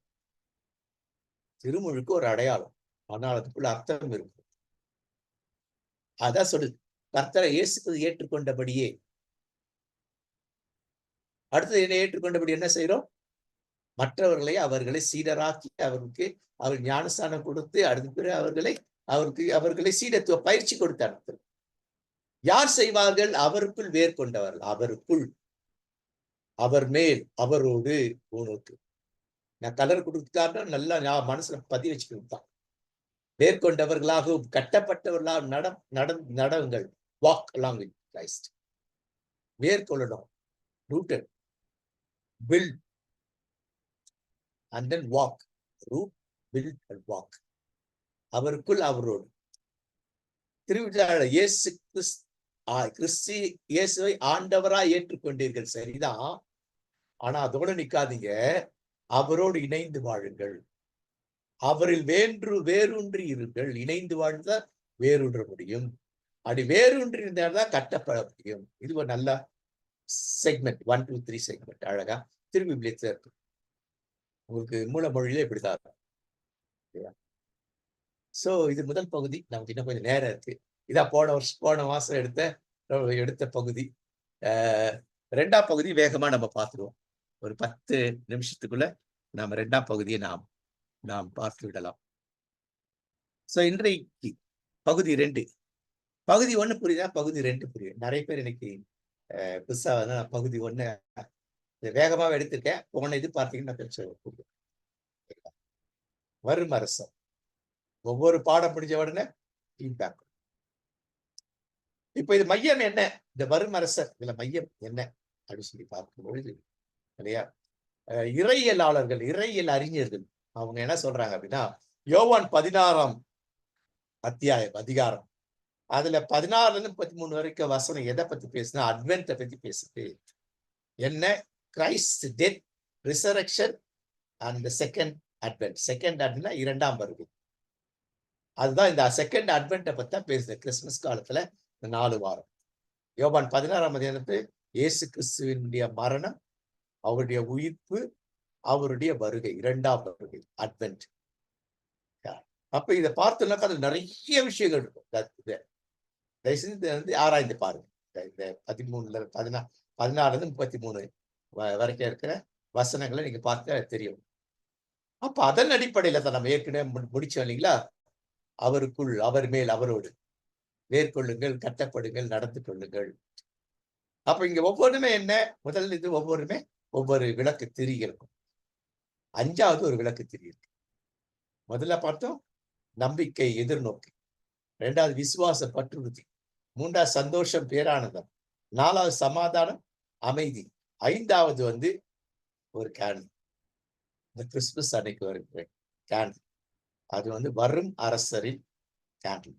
The candle of coming Christ. Coming Christ. அப்ப இதுதான் நமக்கு மையம். அப்போ இது நிறைய இருந்திருக்கும். அப்ப அட்வென்ட் அப்படின்றதுன்னா கமிங் ஆஃப் கிரைஸ்ட். மாரநாத்தா, the Lord has come. எனக்கு பார்த்து ஞாபகம். அப்ப முதல் ஞாயிற்றுக்கிழமை 1ஆம் தேதி, 2ஆம் ஞாயிற்றுக்கிழமை 8ஆம் தேதி, 3ஆம் ஞாயிற்றுக்கிழமை 15ஆம் தேதி. இப்போ வர ஞாயிற்றுக்கிழமை 15ஆம் தேதி. 4வது வந்துட்டு 22ஆம் தேதி. அதோட கிறிஸ்துமஸ். அப்ப இது என்ன சொல்லுது அப்படின்னு சொல்லி பார்த்தாக்கா, கீழே நீங்க பார்த்தீங்கன்னாக்கா கீழே வந்துட்டு உங்க அந்த பச்சை கலர்ல இருக்கும் ஸ்டார் மாதிரி. அந்த ஸ்டார் ஆக்சுவலி அந்த ரீத் அது சரியானால அது ரீத் மாதிரி வரல எனக்கு இல்லையா? ஒவ்வொரு ரீத்துலயும் மேலேயும் இது இருக்குது. முதல் கேண்டில். இந்த இந்த இந்த இந்த கேண்டிலுக்கு என்ன அர்த்தம்? அதுக்கு பேர் என்ன? முதல் வாரத்துல இருக்கின்ற என்னது? முதல் வாரம் என்னது? முதல் வாரம் 4 வாரம் 4 தலைப்பு சொல்லியிருந்தேன். எதிர்நோக்கி. ஆமா, எதிர்நோக்கி. 2வது பற்று இல்ல, எதிர்நோக்கு. என்ன எதிர்நோக்கு? இறைவாக்கு கொடுக்க தீர்க்க தரிசனம் சொல்லப்பட்டது. எதிர்நோக்கு மேசியான ஒருத்தர் பிறக்க போகிறார். மனம் திரும்பி அவர் தான் அவனை விடுதலையாக்குவார். எல்லாம் மனம் திரும்பலதான் நிற்கும். தீர்க்க தரிசனம் என்று சொல்ல இறைவாக்குகள் எல்லாமே மனம் திரும்புதுதான் மையம். அப்ப என்ன சொல்லுவாங்க? 7 விஷயம் சொல்லுவாங்க. தீர்க்க தரிசனம் ஒரு பாடம் இருக்கு. அதை படிச்சு 7 விஷயம் சொல்லுவாங்க. அதுல என்ன? இந்த 7மே எல்லா தீர்க்க தரிசன புக்லயும் இருக்கும். நம்ம தீர்க்க தரிசனம் கண்டதெல்லாம் சொல்லிட்டு இருக்கோம். பைபிள்ல என்ன சொல்லியிருக்கு? சொல்ல கடவுள் எப்பேற்பட்டவர் சொல்லுவாங்க. அவர் மகா பரிசுத்தர், சர்வ வல்லவர். நீ அவரோட பிள்ளை, நீயும் அப்படிதான் இருக்கணும், பரிசுத்தமா இருக்கணும். 2வது நீ பரிசுத்தமா இல்லை பாவம் செய்யற. 3வது நீ பாவம் செஞ்சினாக்கா உனக்கு தண்டனை உண்டு. என்னென்ன தண்டனைட்டு லிஸ்ட் போடுவாங்க. எல்லாத்துக்கும் லிஸ்ட். நீ இப்படி இருப்ப, அப்படி இருப்ப, கொள்ளை நோய் வரும், அடிமையா போவ, இதெல்லாம் சொல்லிட்டு இருப்பாங்க. அப்ப என்ன தப்பிக்கணும்னா மனம் திரும்பு, மையம் மனம் திரும்பு. இதைத்தான் திருமுழுக்கு யோவான் ஸ்நானக மனம் திரும்பு. யூட்டர்ன் போடும். அடிக்கடி யூட்டர்ன் போடணும். நம்ம எப்பெல்லாம் சரியில்லையோ ஆவியானவர் நம்ம பகுதியில் இருக்காரு, யூட்டர்ன் போட்டு ஆவியார்ட்ட வந்துடணும். விசாச போன யூட்டர்ன் போட்டு ஆவியார்ட்ட வந்தோம், வந்துகிட்டே இருக்கும். அது நடந்து கொண்டே இருக்கும். அப்ப பேர் ப்ராஃபஸி கேலண்டர். ரோமர் 15, 12, 13 வசனங்கள். அப்போ என்ன எதிர்நோக்கு? இயேசு வரப்போகிறார். அதான் நம்முடைய எதிர்நோக்கு இல்லையா? அந்த பற்றுறுதி இருக்கு. அடுத்தது அந்த அந்த ஹோப் இருக்கு இல்லையா? அடுத்தது ஃபெய்த் இருக்கு, பற்றுறுதி இருக்கு. அடுத்தது பெத்லஹேம் கேண்டில். இப்ப அங்க என்ன போட்டிருக்குனாக்கா இன்னொரு இருக்கும். இதெல்லாம் தொங்கும் பாருங்க. இதுல இருக்க படங்கள் எல்லாமே இன்னும் நிறைய இருக்கு. கிறிஸ்துமஸ் ட்ரீல தொங்கும். இந்த நங்கூரம் என்ன பண்ற? நங்கூரத்தை பத்தி பேசும். கீழே பசுமை கிரீடத்தின் மேல் தீர்க்க தரிசன மெழுகுவர்த்தி நங்கூரம். எபிரேயர் 6:13 அவரே நங்கூரம். அது வந்து பெத்லஹேம் மெழுகுவர்த்தியில நங்கூரம் மையமாக நங்கூரத்தை பத்தி பேசும். அப்ப நங்கூரம் தொங்குதுல அது என்ன தெரியும்? வசனம் தெரியணும், காரணம் தெரியணும். 2வது பெத்லஹேம் கேண்டில். பெத்லஹேம் கேண்டில் என்ன இருக்குது? கடவுள் மனமுவந்து இருதயத்துக்கு ஏற்ற தன்னுடைய மகனை இந்த உலகத்துக்கு கொடுக்கிறார். அப்ப 2 இருக்கும். ஒண்ணு வந்து தந்தையாகிய கடவுள் தன் இருதயத்தையே மக்களுக்கு கொடுத்துறார். தன்னையே கொடுத்து விடுகிறார். இல்லையா? தன் குமாரனையே கொடுத்து விடுகிறார். 2 இருக்கும். கோல்டன் கலர்ல இருக்கும். இல்ல 2 இருக்கும். வச்சுன்னா எனக்கு 2 வைக்கணும். தனித்தனியா அந்த மாதிரி வைக்கணும் நீங்க. பிள்ளைங்களுக்கு சொல்லிக் கொடுக்கணும். இது என்ன ஏன்னு சொல்லிட்டு. இல்லையா? அப்ப அது அது என்ன சொல்லுது? இருதயங்கள். யோவான் 14 1ஆம் வசனம் 27ஆம் வசனம் சொல்லுது. நேரம் எல்லாம் வேகமா போறேன். இல்லைங்களா? நீங்க தான் செக் பண்ணிக்கணும். 3வது வந்துட்டு ஷெப்பர்ட். மேய்ப்பருடைய மெழுகுத்திரி. அந்த மேய்ப்பருடைய மெழுகுத்திரி என்ன? நட்சத்திரம் என்பது இல்லையா? புதிய நட்சத்திரம், வித்தியாசமான நட்சத்திரம், ஏதோ ஒரு விஷயத்த சொல்ற நட்சத்திரம். அந்த விஷயத்த அவங்களுக்கு சொல்லிக் கொடுக்குது. நட்சத்திரத்துக்கு ஒப்பாக இல்லையா? சீஷர்களுக்கு மேய்ப்பர்கள் அமைதி, பயப்பட சமாதானம் அதை பத்தி பேசுறாங்க. அப்போ நம்ம கதை போடுறோம் இல்லையா? கிறிஸ்துமஸ் கதை எல்லாம் தப்பாவே போடுறோம். 3 பேர் இல்ல. 3 இருக்குல்ல. அது தனி சப்ஜெக்ட் எல்லாம் எடுக்கல நாங்க எடுத்தோம். இந்த இதுல. இல்லையா? அவர்கள் வந்து நெறைய பேரு. நெறைய நாட்ல இருந்து வந்தாங்க. 3 பொருள கொண்டு வந்தாங்க. எந்தெந்த ஊர்ல எந்தெந்த பொருள் இருக்கோ அந்த பொருள்கள கொண்டு வந்தாங்க. ஆனா 3 பொருள். எகிப்துல இருந்து வந்தவங்கலாம் என்ன கொண்டு வந்திருப்பாங்க? வெள்ளை போல அதெல்லாம் ரொம்ப காஸ்ட்லி. வேற எங்கேயும் கிடைக்காது. இந்த பக்கத்துல இருந்தா தங்கம் இருக்கும். தங்கம் நெறைய இருக்குது. இந்தியா பக்கத்துல, சீனா பக்கத்துல இந்த மாரி ஒவ்வொரு இடத்துல இருந்து வந்தாங்க. வெள்ளி அப்ப நெறைய பேர் வந்தாங்க. பெரும் படையா வந்திருப்பாங்க. ஏன்னா நைட்ல வரும்போது கொள்ளை அடிப்பாங்க. அப்ப கொல்லக்கூடாத காப்பாத்தணும்னாக்கா அவங்களுக்கு என்ன வேணும்? போர் வீரர்கள் வேணும். சமையல்காரர் வேணும். கூடாரம் போடுறவங்க வேணும். 3 பேர் வரல. திரை இலவசம் குறைஞ்சது ஒரு 20 பேராவது வந்திருப்பாங்க அடிச்சு. இல்லைங்களா? 20 பேர்ல ஒரு 5 பேரு பொண்ணு கொடுத்திருக்கலாம். ஒரு 10 பேர் வந்துட்டு வெள்ளை புடவை கொடுத்திருக்கலாம். ஒரு 5 பேர் வந்துட்டு வெள்ளிய கொண்டு வந்திருக்கலாம். புரியுதுங்களா? இப்ப இந்த டிராமா போடணும்னா அத மாத்துங்க இத. இல்லையா? அது ட்ரெடிஷனலா தப்பாவே இருக்கு அதெல்லாம். நெறைய பேர போட்டு விடுங்க அதுல. சரியா? பொட்டி கோல்டு பெட்டினாக்கா ஒரு 3 பேர்ட்ட கோல்டு பெட்டி குடுங்க. வெள்ளை பெட்டினா ஒரு 4 பேர்ட்ட வெள்ளை பெட்டி குடுங்க. தூப வர்க்கன்னா ஒரு 5 பிள்ளைகிட்ட குடுங்க. புரியுதுங்களா? அடுத்தது இன்னொன்னு என்னன்னாக்கா, அவங்க கடைசில தான் வரணும். நம்ம வைக்கும்போது திருப்பி வைக்கும்போது அவங்க வரல. 1 1/4 வருஷத்துக்கு மேல தான் அவங்க வந்தாங்க. ஒரே நேரத்துல 2 பேருக்கு அறிவிக்கப்பட்டது நற்செய்தி. ஒண்ணு நட்சத்திரத்தின் ஊடாக பிற இனத்தார் அறிஞர்களுக்கு, பேரறிஞர்களுக்கு அறிவிக்கப்படுது. இல்லையா? நட்சத்திரத்தின் வழியாக யார் என்று சொல்லப்படுது. அதே நேரம். Similar time. இயேசு பிறந்த உடனே நட்சத்திரம் அவளுக்கு இயேசு பிறந்த உடனே இந்த இந்த இந்த இந்த இந்த ஷெப்பர்ட் இந்த மேய்ப்பர்களுக்கு அதே நாள்ல தான் மேய்ப்பர்களுக்கு. இல்லையா? மேய்ப்பர்கள் பாக்கியவான்கள். இல்லையா? அவர்கள் அங்க ஃபர்ஸ்ட் கேரல் சர்வீஸ் அங்கதான் நடக்குது. இல்லையா? அப்ப பாருங்க உடனே இவங்க போறாங்க. அவங்க 1 1/4 வருஷம் கழிச்சு தான் வராங்க. அவங்க குடிசைக்கு வரல. படிச்சு பார்க்கணும். அதெல்லாம் அந்த சப்ஜெக்ட்லாம் இருக்குது. படிச்சீங்கன்னா அவங்க வீட்டுக்கு வந்தாங்க. குடிசைக்கு வரல. குடிசைனாக்கா அந்த அந்த அந்த அவங்க இருந்த இடம். அந்த இடத்த தாழ்வார்த்து சும்மா ஒரு இது போட்டு சரிங்களா? அவே இன் அ மேஞ்சர். மேஞ்சர்ன்னு தொட்டி. தீவன தொட்டி அது பேர். அவே இன் அ மேஞ்சர். அவேனாக்கா வீட்டுக்கும், வாசலுக்கும் நடுவுல இருக்கிற போர்டிகோன்னு நம்ம கிட்டத்தட்ட. அந்த மாதிரி அவங்க அந்த அந்த அந்த அந்த ஹோட்டலுக்கு வந்தவங்க கட்டி வைக்கிற அவங்களுடைய குதிரையோ, ஒட்டகம், அடுத்தது அவங்க மாடுகள். ஏன்னா மாடு என்ன பால் குடுக்கணும், காஃபி, டீ போட்டு குடுக்கணும்ல. அதுக்கு அந்த அந்த ஹோட்டலுடைய இருக்க ஆடு, மாடுகள் இல்லைங்களா? அடுத்தது வந்துட்டு பிரயாணத்துக்கு வந்தவங்க பெயர் பதிவிடுறதுக்கு அவருடைய குதிரை, ஒட்டகம் இதெல்லாம் கட்டி வைக்கிற இடம். அங்க ஒரு இடத்துக்கு சுத்தப்படுத்தி குடுக்குறோம். அவே இன்ன மேஞ்ச் இல்லையா? வெளியில, வீட்டுக்கு வெளியில இல்லையா? மேஞ்சர்ன்னு இன்னொரு அர்த்தம் வந்து போர்டிகோன்னு. போர்டிகோன்னா இந்த காலத்து போர்டிகோ கார் பார்க்கிங் வந்து நீங்க இல்லைங்களா? காம்பவுண்ட் வாலுக்கும் வீட்டுக்கும் இடைப்பட்ட இடத்து பேர போர்டிகோ. அதான் இதுல வந்துட்டு வரலையே. அதுல பழைய ஏற்பாட்டுல இல்லையா? யார் இவள் இல்லையா? தன் கிச்சலி மரத்துக்கு கீழ் இல்லையா?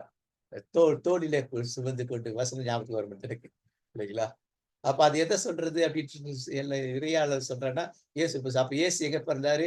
மாட்டு கொட்டில் கூட கிடையாது. சும்மா ஒப்புக்கு டென்ட் அடிச்சாங்க. வெளியில பிறந்தாரு. ரோட்ல பிறந்தாரு. பிளாட்ஃபார்ம்ல பிறந்தாரு கிட்டத்தட்ட. புரியுதுங்களா? அப்பதான் மேய்ப்பர் வந்து பாக்குறாங்க. அந்த இடத்துல வந்து பாக்குறாங்க. ஆனா இவங்க வர்றது என்ன? இதெல்லாம் மாத்தணும், நம்ம சொல்லணும். அங்க சபை மக்களுக்கு சொல்லணும், பிள்ளைகளை புரிஞ்சுக்கணும் இல்லையா? மேய்ப்பர்ல வந்த உடனே வர்றாங்க. அவங்க எவ்வளவு ஆயிரக்கணக்கான மைல் தூரத்துல இருந்து வர்றாங்க. அவங்க எவ்வளவு நாள் ஆகும் அவங்களுக்கு? அதான் உடனே 2 வருஷம் கீழே கொலைப்பட சொன்னாங்க. பச்சை குழந்தைகளை கொலைப்பட சொல்லிக்கலாம்ல அவரு. புரியுதுங்களா? வசனங்களை நம்ம கமாலியல் வசனத்தை இப்ப சொல்லிக் கொடுக்கும், போதிக்கும். ஓகே, நேரம் ஆயிடுச்சு. Okay, so shepherd. அப்ப அந்த நட்சத்திரத்தை பார்க்கும்போது அப்படிதான் இருக்கும். நட்சத்திரம் என்ன சொல்லுச்சு? 2 பேருக்கு. ஒண்ணு வந்து நட்சத்திரம் நேரடியாக, இன்னொரு நட்சத்திரம் வெளிச்சம் அவரை சுத்தி பிரகாசித்தது. அவங்க பயந்தாங்க. பயப்படாதீங்க, உங்களுக்கு என்று ஒரு பிறப்பு இருக்கிறார் சொல்லிட்டு. அது வந்துட்டு ஷெப்பர்ட்ஸ் கேலண்டர். எது? இந்த புதன், இந்த வாரம் பிங்க் கேலண்டர். திரும்பிய ஊதாக வருது, வயலட் கலர், ஏஞ்சல்ஸ் கேலண்டர். அப்ப இந்த ஏஞ்சல்ஸ் கேலண்டர்னாக்கா, ஏஞ்சல் இயேசுவின் பிறப்புல, இயேசு பிறக்கிறதுக்கு முன், பிறந்த போது, பிறந்த பிறகு ஏஞ்சல் எங்கெல்லாம் அப்பியர் ஆனாங்க சொல்லு. ஒரே ஒரு ஏஞ்சல் இருக்க கூடாது. அப்ப எங்கெல்லாம் ஏஞ்சல் பண்ணாங்க? யாருக்கெல்லாம் ஏஞ்சல் இது பண்ணாங்க? இயேசு பிறப்பதற்கு முன் ஏஞ்சல்ஸ் யாருக்கு அப்பியர் ஆனாங்க? பிறக்கும் பொழுது, பிறந்த பிறகு, இதெல்லாம் சும்மா வெறுமே ட்ரீயை மாட்டி வைக்கிறது ஒரு பிரயோஜனமும் கிடையாது. இவ்வளவு இருக்கு இதுக்குள்ள. அட்வென்ட்ல இதெல்லாம் ஒரு நாளாதான், ஒரு மாசமா ட்ரீ வைக்கிறது நோக்கம்னா இதுதான். குடும்பத்தில் உள்ளவங்க, பெரியவங்க, பிள்ளைங்க எல்லாத்தையும் சொல்லி ஏஞ்சல்ஸ் கேலண்டர். லூக்கா 2:14 இல்லைங்களா? லூக்கா 2:14 நட்சத்திரம் வந்துட்டு லூக்கா 2:32, 2:10-12, ஓசியா 6:3. தூதருடைய கேலண்டர், தூதருடைய 3 இல்லையா? அதுல புறா இருக்கு. லூக்கா 2:10, 12:14, 3:16. கிரைஸ்ட் கேண்டில் இல்லையா? பசும் இலைகளையும் சிவப்பு நிற கனி. அந்த பெல்ல பாத்தீங்கன்னா இருக்கும், பச்சை கலர்ல இலை இருக்கும், அந்த பெல்ல சிகப்பு கலர்ல கனி, சிவப்பு கனி இணைத்த மணிகள். ஒரு மணி ஆண்டவர்னா இன்னொரு மணி நீ. எப்படி ஒரு விளக்கு அவர்னா இன்னொரு விளக்கு நீயோ, அதே போல நானும் அது போல. அப்போஸ் 1:11, வெளிப்பட்டு 4:8. இரட்டை மணி வருகை எச்சரிப்பு. வெள்ளடிச்சா எச்சரிப்பு இருக்கு. அப்போ 2 கேலண்டர், 2 இயேசுவின் வருகையில அவரோடு நானும் செல்லி இணைந்திருப்பேன். 2 கேண்டில் இது வைக்கிறதான் இல்லைங்களா? கல்யாணத்துல வந்து அப்பெல்லாம் பெல் இருக்கும். கல்யாண மாப்பிள்ளையோட கோட்ல எல்லாரும் கொடுப்போம். அப்படின்னா நானும் என் மனைவியும் இணைந்து கடவுளோடு இணைந்திருப்போம் அப்படிங்கிறது. நானும் மனைவியும் இணைந்து கடவுளோடு இணைந்திருப்போம் அப்படிங்கிறது தான் அந்த அடையாளம். இவ்வளவு விஷயம் இங்க நேரம் ஆயிடுது. இன்னைக்கு கொஞ்சம் எக்ஸ்ட்ரா. அடுத்தது எல்லோ கலர், அதுல வருது கோல்டு. எல்லோ கலர் கோல்டு பத்தி பேசணும். எங்கெல்லாம் கோல்டு வருது இல்லைங்களா? ப்ராஃபஸி கேலண்டர்ல வர அந்த இது எல்லாமே கோல்டுல தான் வரும். எக்ஸப்ட் ஐஞ்சில பொறுத்தவரை எல்லாம் கோல்டுல தான். அப்ப பசும்பொன், சுத்த பொன். பசும்பொன் அப்படின்னா என்ன அப்படின்னாக்கா, அது சாஃப்டா இருக்கும். வெளிப்பட்ட விஷயத்துல பொண்ணை வச்சு கண்டமணி தப்பு தப்பா சொல்லக்கூடாது. சுத்த பொண்ணை போல இருக்கு, ரோடு சுத்த பொண்ணு போல இருக்கும். ஒரு கால் அரிக்கா காதுல போட்டாலுமே போடாதன்னு கத்திக்கிட்டு இருக்கிறோம். அங்க எப்படி அவ்வளவு பெரிய சோதனை? அது என்ன சுத்த பொன்? சாதாரண பொன். நம்ம போடுற பொண்ணுலாம் இல்லையா அசுத்தமானது. அசுத்தம்னா மிக்ஸா இருக்கு, காப்பர் மிக்ஸ் ஆனதான் அது செய்ய முடியும். பசும்பொன் எப்படி இருக்கா? பென் ரப்பர் மாதிரி இருக்கும் அது. அந்த கப்பை சொன்னீங்கன்னாக்கா, இது பசும்பொன் ரப்பர் மாதிரி இருக்கும் பசங்க சொல்லுவாங்க. அப்ப எப்படி பில்டிங் கட்ட முடியும்? சாஃப்ட் மெட்டீரியல், ஹார்ட் மெட்டீரியல் படிக்கிறாங்க ஸ்கூல்ல. அப்ப சுத்த பெண்ன்றது என்ன? தூய்மையா இருக்கணும். சுத்த பொண்ணுல எதுவுமே கலப்படம் இருக்காது. சுத்த பொண்ணுல எந்த பொருளும் செய்ய முடியாது, செய்யறது கஷ்டம். அந்த காப்பர் சட் தான் சொல்லுது. அப்ப சுத்த பொண்ணு நம்ம தூய்மையை பத்தி சொல்லுது. அது சாதாரண பொண்ணு இல்ல, அது தூய பொண்ணு. தூய்மை என்னோட. அப்பதான் இயேசு வருகை பார்க்க. ஊதா இளஞ்சிவப்புனா வரவேற்பு. இந்த கலரை யார் பண்றாங்கன்னா வரவேற்பு. இயேசுவை வரவேற்கிறதுக்கு நான் இருக்கிறேன். வெண்மை தங்கம், ஏற்கனவே தூய்மையை பத்தி சொல்லிட்டேன். மஞ்சளும் சுத்த பொண்ணு மஞ்சள் கலர்ல தான் இருக்கும், எல்லோ கலர்ல இருக்கும் சுத்த பொண்ணு. நான் சிறு வயதுல இந்த கேஜிஎஃப் இல்லையா, பெங்களூர் அங்க போயிட்டப்போ அது சுத்த பொண்ணு. ஏன்னா எங்க உறவினருக்கு இந்த என்ஜினியர் ஆகும். அது வந்து ரொம்ப முக்கியமான மடத்து போனாங்க. அவர் வந்து டாப் மோஸ்ட் ரேங்க்ல இருந்தார் அவர். அப்போ அந்த இது காமிச்சு அவர் காமிச்சாங்க, அந்த கண்ணாடி பழகம். இதுதான் சுத்தமானது. பிரஸ் பண்ண ரப்பர் எரேசர் இல்லையா, அதை பிரஸ் பண்ண சாஃப்டா இருக்கலாம் அந்த மாதிரி. அப்ப மஞ்சள் என்பது தூய்மையை குறிக்கும், சுத்தத்தை குறிக்கும். மற்றது தன்னிடம் சேர்க்காதது, ஆன்டிபயோட்டிக், ஆன்டி இது எல்லாமே. மற்றது தன்னிடம் சேர்த்தால் தான் கெட்டு விடுவது சேர்க்காது. கடவுள் அப்பேற்பட்டது இல்லையா, இறைவாக்கிட்டு அதை சொல்லுவாங்க, நீ பாவம் செய்யற, அவர் பரிசுத்தர், இப்படி இருக்கிற. அடுத்தது இதெல்லாம் உயர் பச்சை நிறம் வந்து நித்திய பசுமை, சிவப்பு வந்து இயேசுடைய தியாகத்தை சொல்லும். இயேசு ரத்தம் இல்லை, தியாகம், தியாகம் வந்து சிவப்பு. ரோமர்கள் கிரேக்கர்ல ரெட் கலர் தியாகத்தை, ஆனா தியாகம் செய்யாம அவன் ரெட் கலர்ல துணி போடுவாங்க. அவ இயேசு கிண்டல் பண்ண சிவப்பு துணி போட்டிருக்காங்க, பெரிய தியாகி பாடி இல்லையா. கிண்டல் பண்றதுக்கு இயேசுக்கு அது போட்டாங்க. அதே போல மணிமுடிப்போட கிண்டலுக்கு தான் போட்டாங்க. அதே போல ஆரம்ப கால கிறிஸ்தவர்களுக்கு இதுல எந்த இடம் டக்கு ஞாபகம் இல்லையா, அவர் கிறிஸ்தவர்கள் என்று பேர் வைத்தார்கள் அந்தியோக்கியால. அப்படின்னா என்ன, அவர் கிறிஸ்தவன் தான், ஒட்டுக்கு உதவாம போயிட்டான் இல்லையா.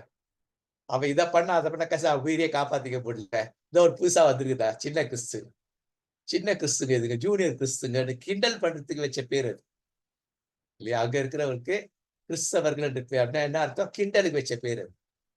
ஆனால் அதுவே என்ன, கிறிஸ்துவை உடையவர்களாக நம்மை மாற்றும். அதான், நான் கிறிஸ்துவை உடையவனா இருக்கிறேன், தியாகம் செய்தால் ஒழிய நான் கிறிஸ்தவனா இருக்க முடியாது. சோ இதெல்லாம் முடிச்சுக்கலாம். இதெல்லாம் நமக்கு நேரம் ஆயிடுச்சு, இன்னொரு 5 நிமிஷம் எடுக்கலாம்.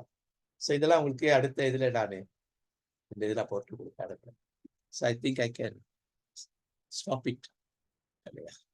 ஓகே, ஸோ போன முறை ஒரு 1/4 மணி நேரம் எக்ஸ்ட்ரா எடுத்தோம், பட் இன்னைக்கு எடுக்கலன்னு நினைக்கிறேன். 10 நிமிஷம் லேட்டாவே ஆரம்பிச்சு இருக்கோம். பட் எனிஹா